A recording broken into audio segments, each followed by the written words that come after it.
السلام علیکم ورحمۃ اللہ۔ میں آج جو ہے وہ یہ بات اپنے فوجی بھائیوں کے ساتھ جو ہے وہ یہ تھوڑی سی بات جو اپنی شیئر کرنا چاہتا ہوں کہ پاکستان میں ایک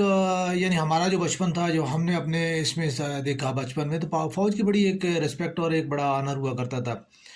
اور ہم فوجی جوان کو دیکھ کے جو ہے وہ کھڑے ہو کے جو ہے وہ اس کی بڑی رسپیکٹ کرتے تھے، بعض اوقات سلوٹ بھی اس کو دیا کرتے تھے۔ لیکن وقت کے ساتھ ساتھ جو ہے وہ فوج کی جو ہے جسے کہتے ہیں نا کہ اب عوامی جو ہے وہ شعور جو ہے وہ اس کو جو ہے اس طریقے کے ساتھ جو ہے مولڈ کیا گیا ہے کہ جو ہے وہ فوج کے خلاف جو ہے وہ ایک عوام جو ہے اس کا معاشرتی ریئیکشن جو ہے وہ خاص طور اس کی سیاسی انوالومنٹ کی وجہ سے جو ہے وہ پولیٹیکل لیڈرز نے اس کو جو ہائی لائٹ کیا، اور جو ہے وہ اب یعنی ایک چیز جو ہے بن چکی ہے کہ جو عوام کا تاثر اور عوام کا امپیکٹ جو عوام کے خلاف فوج کے خلاف وہ کافی زیادہ ہو چکا ہے۔ دیکھیں ابھی لاسٹ جنرل باجوہ صاحب بھی یہ خود جو ہے وہ کہہ کے گئے